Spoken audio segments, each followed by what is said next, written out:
India, सच सबसे पहले सबसे तेज।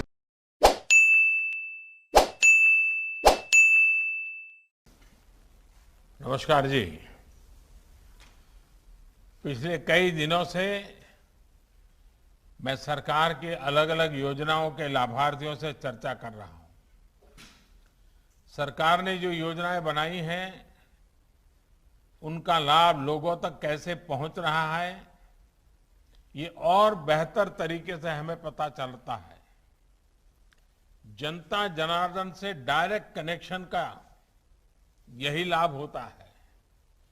इस कार्यक्रम में उपस्थित केंद्रीय मंत्रिमंडल के मेरे सभी सहयोगीगण, देश भर के अनेक राज्यों से उपस्थित आदरणीय मुख्यमंत्रीगण, लेफ्टिनेंट गवर्नर और उप मुख्यमंत्रीगण, राज्य सरकारों के मंत्री, अन्य महानुभाव, देश भर से जुड़े किसान और भाइयों बहनों, आज देश के लगभग 10 करोड़ किसानों के बैंक खाते में 19,500 करोड़ रुपए के से भी अधिक ये रकम सीधी उनके खाते में ट्रांसफर हो गई है। और मैं देख रहा हूं कई अपने मोबाइल में चेक कर रहे हैं आया है क्या, और फिर एक दूसरे को ताली दे रहे हैं। आज जब बारिश का मौसम है और बुआई भी जोरों पर है, तो ये राशि छोटे किसानों के बहुत काम आएगी। आज 1 लाख करोड़ रुपए के कृषि ट्रांसफर इंफ्रास्ट्रक्चर फंड को भी 1 साल पूरा हो गया है। इसके माध्यम से हजारों किसान संगठनों को मदद मिल रही है। भाई और बहनों, सरकार किसानों को अतिरिक्त आय के साधन देने के लिए, नई नई फसलों को प्रोत्साहित करने के लिए पूरी तरह प्रतिबद्ध है। मिशन हनी बी ऐसा ही एक अभियान है। मिशन हनी बी के चलते बीते साल हमने लगभग 700 करोड़ रुपए के शहद का एक्सपोर्ट किया है, जिससे किसानों को अतिरिक्त आय हुई है। जम्मू कश्मीर का केसर तो वैसे भी विश्व प्रसिद्ध है। अब सरकार ने यह फैसला लिया है कि जम्मू कश्मीर का केसर देश भर में नाफेड की दुकानों पर उपलब्ध होगा। इससे जम्मू कश्मीर में केसर की खेती को बहुत प्रोत्साहन मिलने वाला है। भाई और बहनों, आप सभी से ये संवाद ऐसे समय में हो रहा है जब हम आजादी का अमृत महोत्सव मना रहे हैं। अब से कुछ दिन बाद ही 15 अगस्त आने वाला है।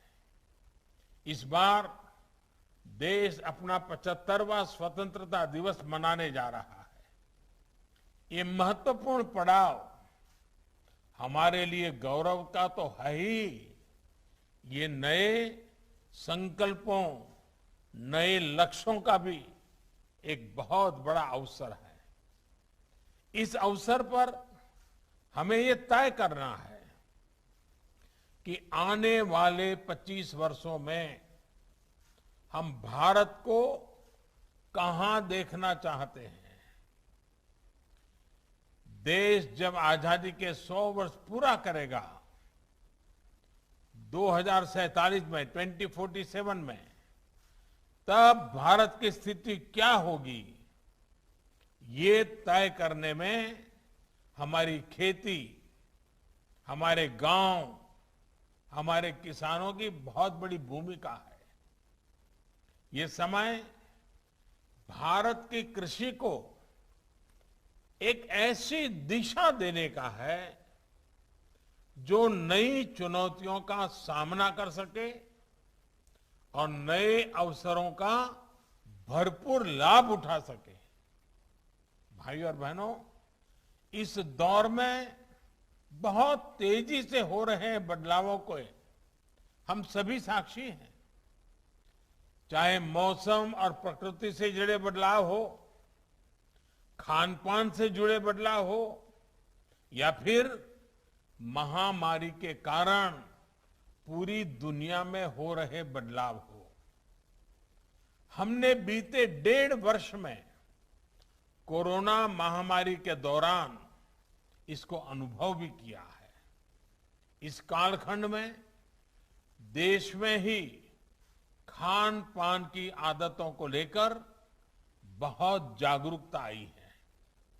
मोटे अनाज की, सब्जियों और फलों की, मसालों की, ऑर्गेनिक उत्पादों की डिमांड अब तेजी से बढ़ रही है। इसलिए भारतीय कृषि, उसको भी अब इसी बदलती आवश्यकताओं और बदलती मांग के हिसाब से बदलना ही है। और मुझे हमेशा से विश्वास है कि हमारे देश के किसान इन बदलावों को जरूर आत्मसात करेंगे। साथियों, इस महामारी के दौरान भी हमने भारत के किसानों का सामर्थ्य देखा है। रिकॉर्ड उत्पादन के बीच सरकार ने भी प्रयास किया है कि किसानों की परेशानी कम से कम हो। सरकार ने खेती और इससे जुड़े हर सेक्टर को बीज, खाद से लेकर अपनी उपज को बाजार तक पहुंचाने के लिए हर संभव प्रयास किए हैं, उपाय किए हैं। यूरिया की सप्लाई निर्बाध रखी। डीएपी, जिसके दाम अंतर्राष्ट्रीय बाजार में इस कोरोना के चलते कई गुना बढ़ गए, उसका बोझ भी हमारी सरकार ने किसानों पर पड़ने नहीं दिया।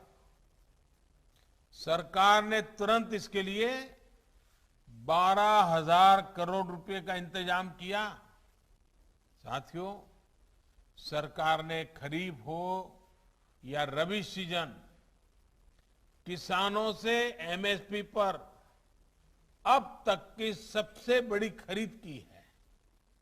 इससे धान किसानों के खेतों में लगभग 1,70,000 करोड़ रुपए और गेहूं किसानों के खाते में लगभग 85,000 करोड़ रुपए डायरेक्ट पहुंचे हैं।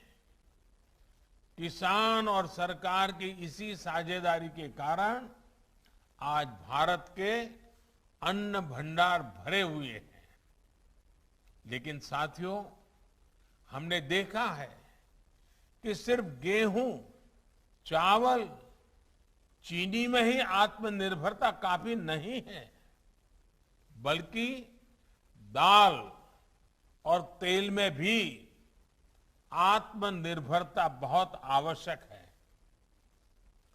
और भारत के किसान ये करके दिखा सकते हैं।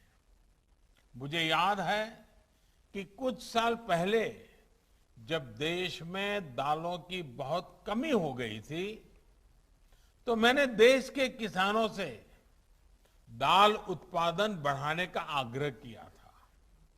मेरे उस आग्रह को देश के किसानों ने स्वीकार किया। परिणाम ये हुआ कि बीते 6 साल में देश में दाल के उत्पादन में लगभग 50% की वृद्धि हुई है। जो काम हमने दलहन में किया या अतीत में गेहूं, धान को लेकर किया, अब हमें वही संकल्प खाने के तेल के उत्पादन के लिए भी लेना है। ये खाद्य तेल में हमारा देश आत्मनिर्भर हो, इसके लिए हमें तेजी से काम करना है।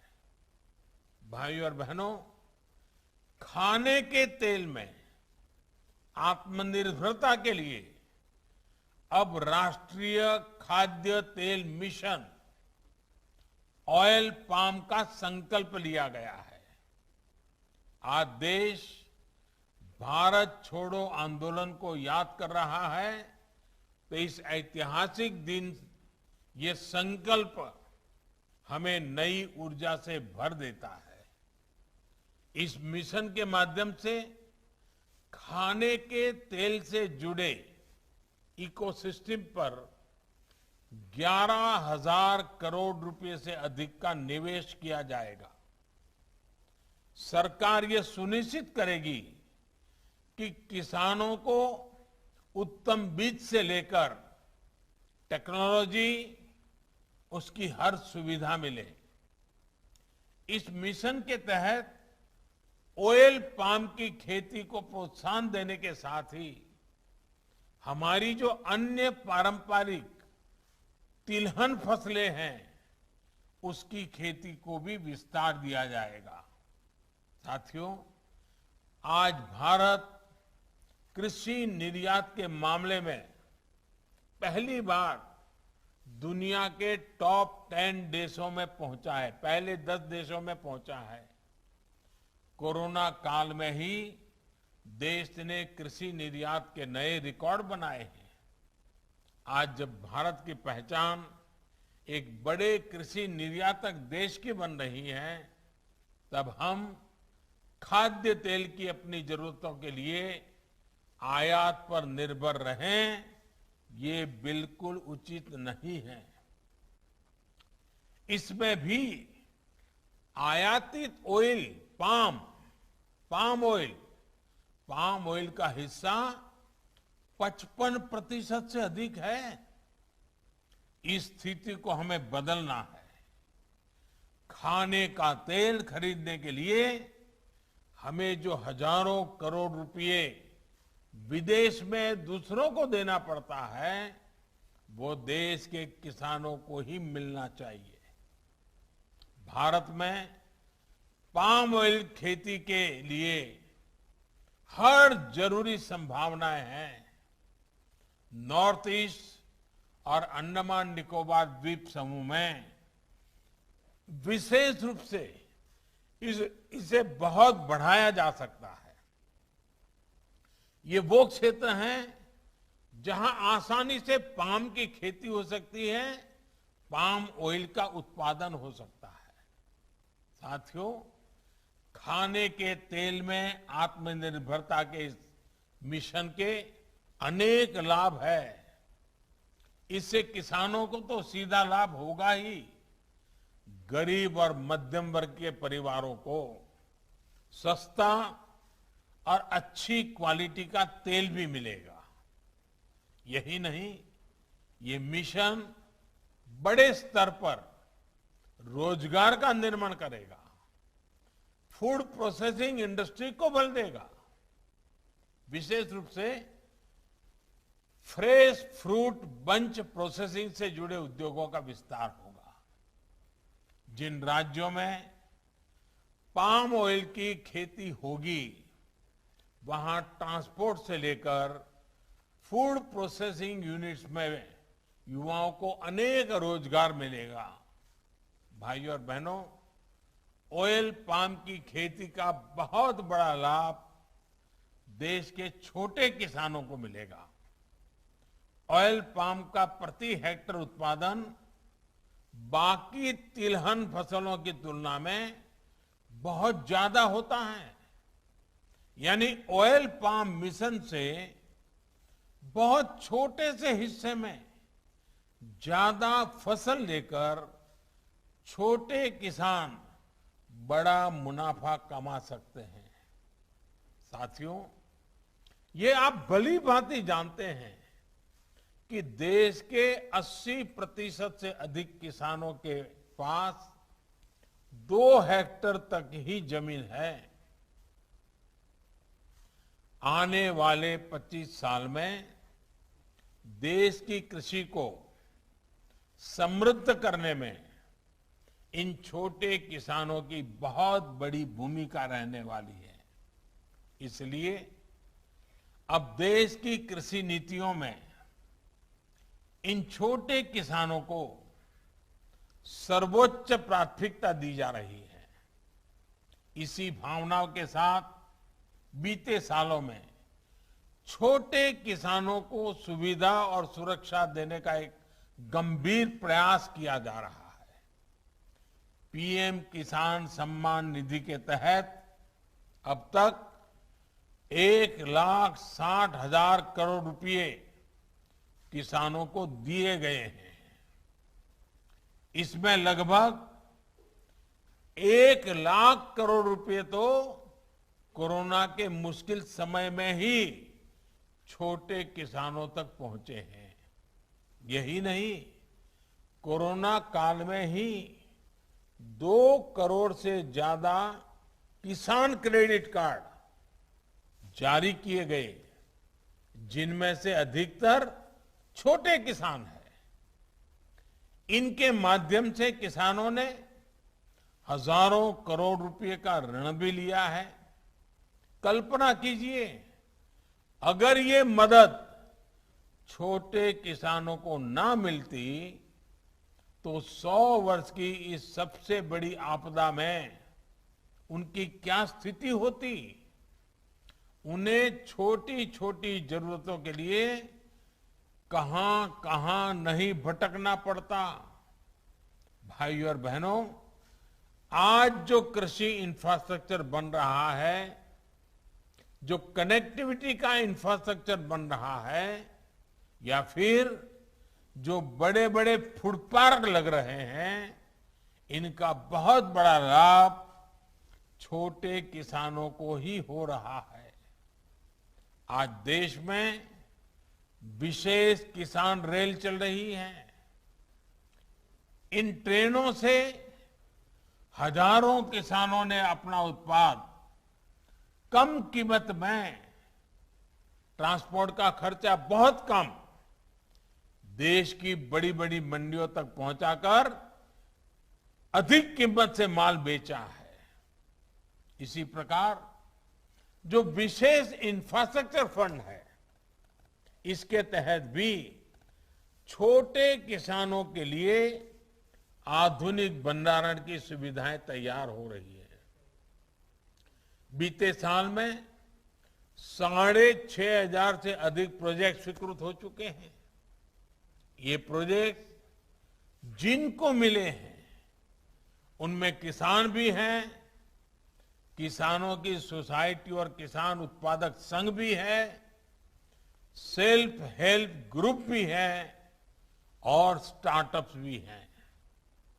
हाल में एक और बड़ा फैसला लेते हुए सरकार ने तय किया है कि जो राज्यों में हमारी सरकारी मंडियां हैं, उनको भी इस फंड से मदद मिल सके।